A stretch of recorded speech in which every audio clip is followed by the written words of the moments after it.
Look who has stopped by, a Hall of Famer and 100% an icon and an author of a new book, What You're Made For, Powerful Life Lessons from My Career in Sports, available now wherever you get your books. Ladies and gentlemen, back here on our show, thrilled to have George Raveling. Great to see you, George. Thank you. Thank you. What a pleasure to have you here, man. It's a privilege to be here. And your co-author, Ryan Holiday, a forward by some guy, I think I've heard of him, Michael Jordan. Hey. Oh, yeah. How'd you get Michael to write the forward, huh, George? Go way back with him, don't you? Yeah, I first met Michael in '84 when I was an assistant coach of the '84 Olympic team. And back at that time, the Olympic trials were held in June at Bloomington. Mm-hmm. And so we finally cut the team down. And all the time that we were at training camp and after we picked the team, I don't know why, but Michael and I just became like a little brother, big brother, and we spent a lot of time together. And so you got a chance to just get to know him. Well, did you realize he was that special from the very beginning, George? In the about 3 weeks after we put the team together, mm-hmm. It was obvious that he was a multi-talented player, very coachable. Here's something interesting about Michael. Mm-hmm. He played for Dean Smith, mm-hmm. Phil Jackson, Chuck Daly, and Bob Knight. So he played for four of the greatest coaches in the history of basketball, and all of them came to the same conclusion that he's the greatest player who ever played or that they ever coached. And good reason, right? I mean, because of the way he just what was it? He just refused to lose or refused to accept not getting better, right? Like he held himself to a higher standard than anybody else, and he was passionate about being the best. I'll tell you a quick story. At his basketball camp, my son and I ran a basketball camp for Michael for kids for 22 years. Mm-hmm. And this one night, Michael comes out, and the kids are all circled around. He says, I'm going to play somebody one-on-one, and if you can beat me, I'll give you a lifetime supply of Jordan product.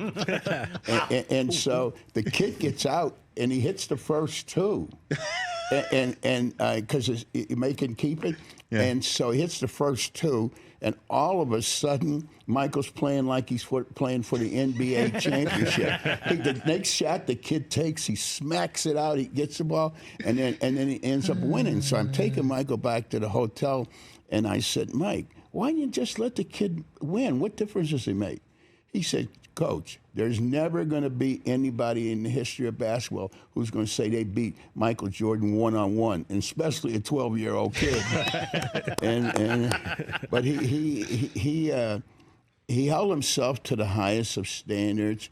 And one thing that I think people need to know about Michael mm-hmm. is that he is, if you win his trust, he's going to trust you with blind loyalty from then on, and so I ran the camp for 22 years, mm-hmm. and not once did Michael ever say to him how much money we're making, so forth. Everything was about make sure we don't cheat the kids, and he worked on the game all the time.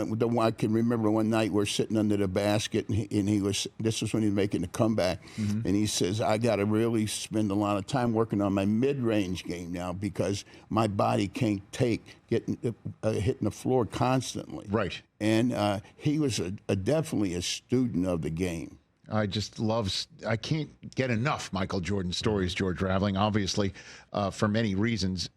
And one that I would love to ask you about, certainly based on the movie Air that came out last year, is it true you were the one who guided Michael as much as you could towards Nike back in the day, George? Well, it started with the '84 Olympic team, and so Michael and I spent so much time together. In our free time, Michael and I and Vern Fleming, we would go to malls, go to McDonald's, wherever, and so I built this relationship with him where he just trusted me, and I don't, other than maybe my relatives, I've never in my life ever had anybody trust me as much as Michael had.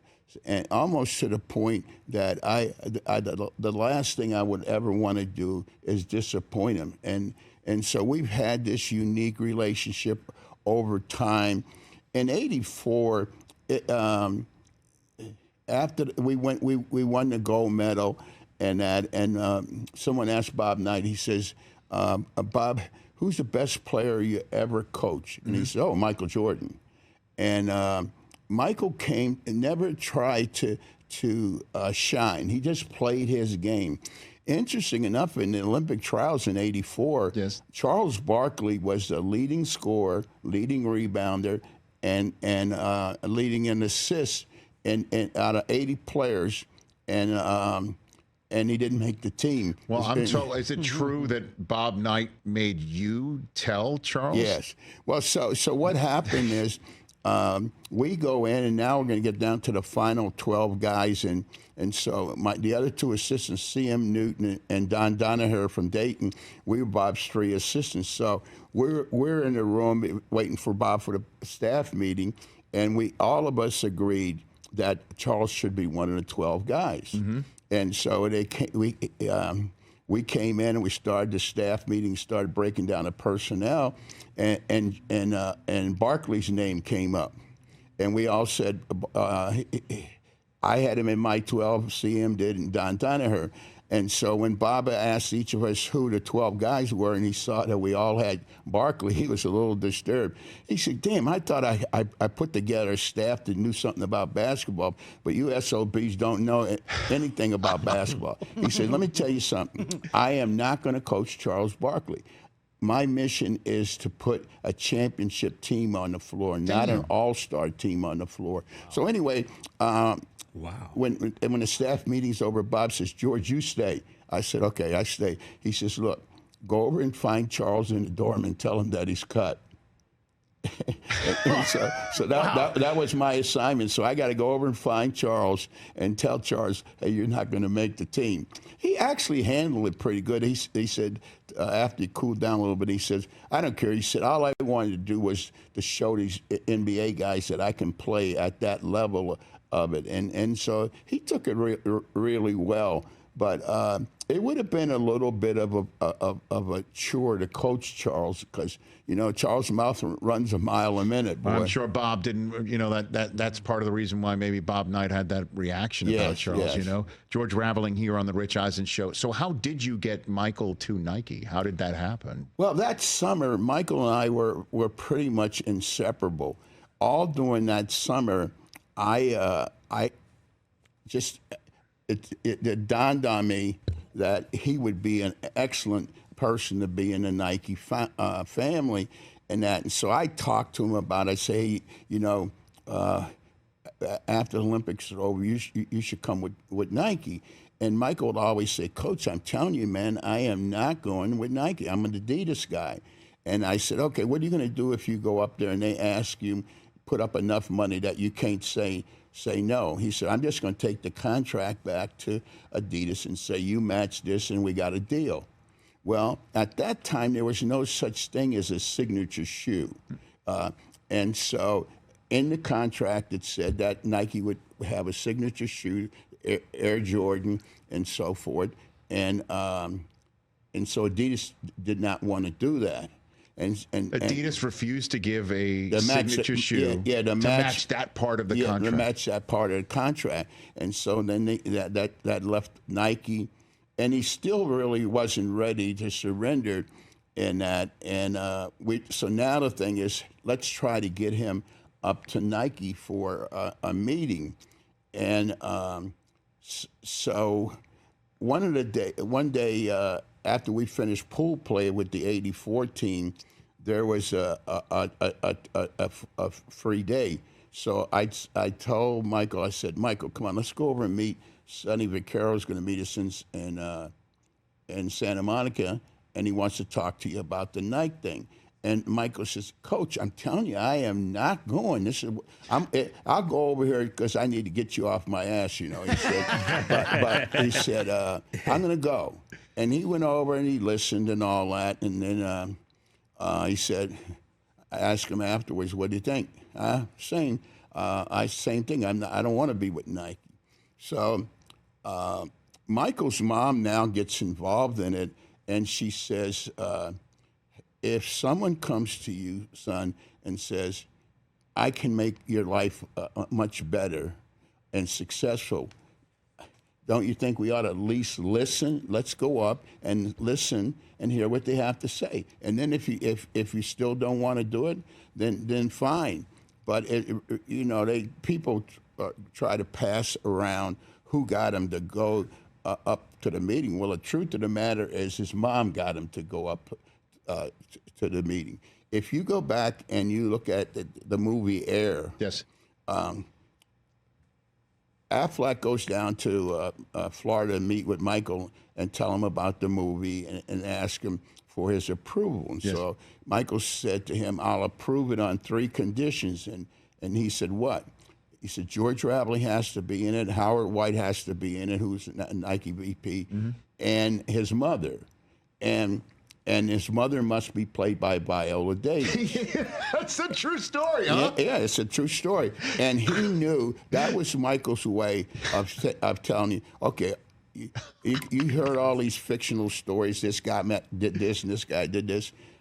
At the end of the day, it was his way of saying, my mom was the one who really got me to Nike. And of course, he had at that time he had one of the 2 best agents in sports with David Falk. Yes. And so it was David's idea about the Air Jordan shoe, and his mom had put in about the 5 cents per shoe on royalties and so forth. And so now you got Michael at Nike. Up in Oregon. Yes, in Portland, Oregon. Uh-huh. But here's the thing. It was the first time in the history of business a Fortune 500 company is now using a black person to be the face of their company. That's a hell of a historic fact in itself.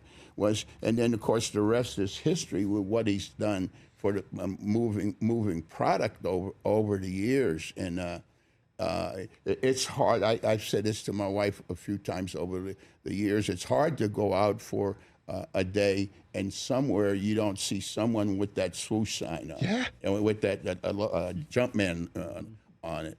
And the other thing I would say, in all sincerity, I think as great a player as Michael Jordan was, I think he's a greater human being. People don't know a lot of the things that he's done behind the scenes. There, he would get criticism because he doesn't do this. That's all BS. I know personally things that he's done that the public doesn't know, that we're helping people live a better life. But he's just not one of those guys that's going out there and bragging on himself. Do you ever, at any point in time, George Raveling, have you ever looked at Jordan and said, I told you about Nike? You ever have that one? No. Never? Hey, look at everything. I told you. Never once, huh? I wouldn't dare say that to him. Well, you were right. No doubt about that. The book, What You're Made For, Powerful Life Lessons from My Career in Sports. Just going to throw it out. Answer it however you wish. What makes a great coach in your estimation? I think that what makes a great coach is that he has to be also a great leader. I think today, I never, in my whole career, I never presented myself as a coach. Everywhere I went, I always said that it was about leading and teaching young people and providing an opportunity for them. When I was at Iowa, on my office door, it says, George Raveling, educator. And I was always a reminder that to me that I had a sacred opportunity. Think about this: the most valuable asset or that parents have are their children, and you get a chance. They allow their child the privilege. I get the privilege of coaching them, and to me, it was more important how many lives I saved, how many lives I influenced, than it was how many games I won. And so over the years, I've just tried to be as much of a servant leader as I can be.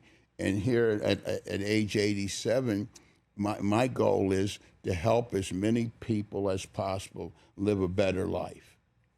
You're the best, George Raveling. What a pleasure to have you here.